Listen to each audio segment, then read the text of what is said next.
this is gonna look, but hopefully it looks good. I kind of feel like I understand to an extent this year as to the term or meaning behind holidays are hard for me, or holidays can be rough for certain people. I didn't have like a rough holiday, but I have been single and celibate for almost 4 years now. And during that time, I was out of state, so I was spending the holidays alone. And then the last 2 holiday seasons, I had come home to be there with my family. And this last time, like this last like Christmas, a couple days ago, like was actually like kind of rough. It just was mentally rough. Like, I like want to be with like my divine partner and like want to create like the family dynamic that like I see fit, that I think is correct. And yeah, it was just interesting how it was like, I also had like this like thing in my mind where I felt like I could like, if I showed my family's like broken up, and if I showed some of my family, like this part of my family is like broken up and sprawled apart, and the women are like apart, and it's like in my mind I had this image of like I can give them the tools individually for them to figure out if they want to come together or not, and like one of them did and the other 2 didn't, and one of them is doing this and the other one is going through this, and it's like it's so separated. And in my mind I just felt defeated. I felt defeated, and then I just like made a decision, like it's not up to me to continue to be the glue that holds that foundation together. It's just not. And it was so stressful, and it was so toxic to me to like try to figure out or try to neutralize everything, which I was, and I was great at it, but it's like I spent an entire year doing that and coming back home, and with that and the holidays being in the season, that was defeating. And then being alone was also just defeating, or kind of like it was like loneliness.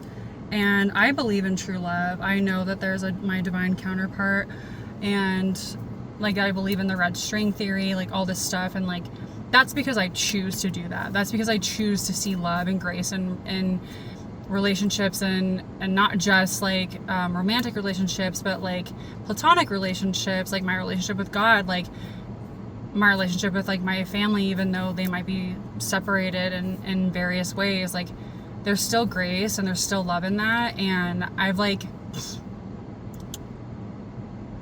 haven't dated much because I don't like, God will tell me when it's the right one, when it's the one.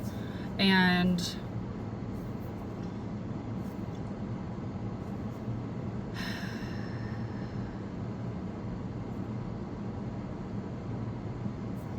yeah,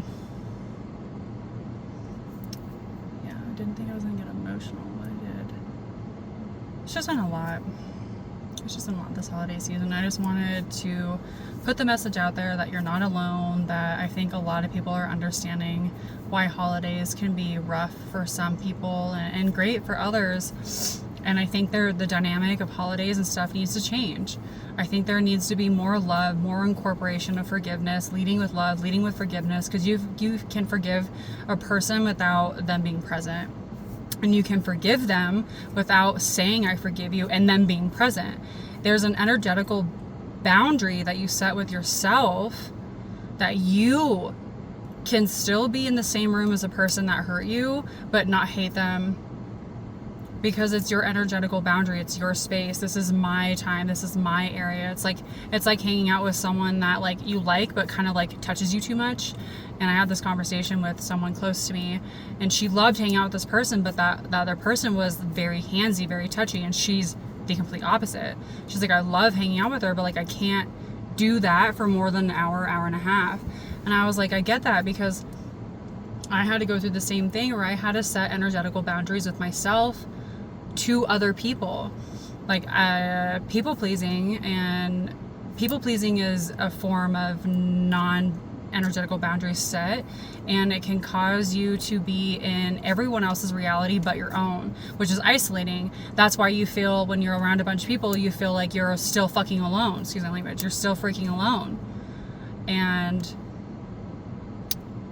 because you're not setting boundaries for yourself, like you're not sitting with you and God, and saying like, hey, like, it's okay to kindly tell someone that, like, hey, like, I think that's inappropriate, or like, hey, can you stop touching me? Like, I love hanging out with you, but I'm a very hands-off type of person, and I get uncomfortable when people touch me.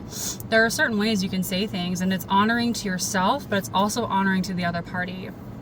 And that's the same way within relationships of the dynamic of a family, when you're with family that you may or may not like, or you avoid situations where I can't be there because that person's there. That's lack of an emotional intelligent state of mind. That is a lack of accountability for self.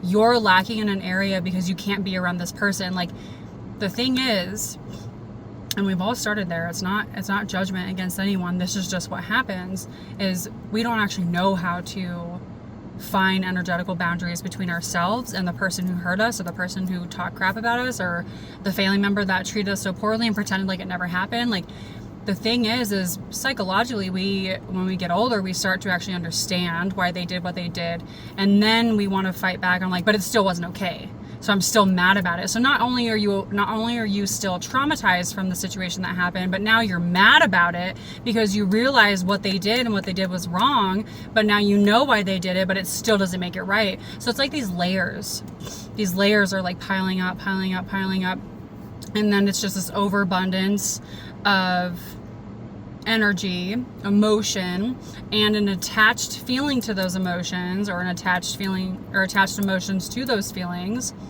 That's the right way, because feelings are feelings. Emotions are what we attach ourselves to. We can have a feeling, like you can stub your toe and say, ow, that really hurt, and get angry for a little bit. But then if you start attaching an emotion to that anger, is when it starts becoming an issue. If you just like let the feeling feel itself, let it go, and then be like, all right, I stubbed my toe, like that hurt, I'm pissed about it, but like, okay, it's going away, the pain's going away, I'm not mad about it anymore. Some people take that stuff with them for years, dude. And you every time you get triggered by a family member, by an incident that had happened, you relive it. So it's interesting because, again, psychologically, we spend so much time trying to run away from the very thing that hurt us, but you running away and getting triggered, like the one thing happened here, and your triggers had led it to be all the way up here, trigger. So it's like heightened, like you have like this huge layered cake, this decadent cake of triggers, when all you have to do is like go back down, reflect on what happened, feel that feeling out again, and being like, you know what, I forgive myself, I forgive this person, I forgive the situation, they don't have to be present for this, I don't have to be all nice and cakey to their face, but I will have proper etiquette for myself, and like, my energetical boundaries are here, you can back off, everything is fine between us energetically. I don't like what you did, but I accept what happened, and that is what it is. Now, if they try coming at you, crossing that energetical boundary, that is the time to step in and say, you need to back off. That's inappropriate. You've already done X, Y, and Z, and this is way too much. There are ways to do these things. But I just figured, I just had a sense, and I was called to share this because someone needed to hear it. I realized that I've also had, I couldn't figure out for the last couple of days why I was so sad and upset, and like wanting to be angry about certain things, and yeah. So I felt called to share this. I do hope that everyone had a happy holiday season. We're coming into the new year, new you, new things, showing up as your most authentic self, and just starting it day by day and taking it moment by moment. It's 23:23 on the clock right now. That's wild. Confirmation.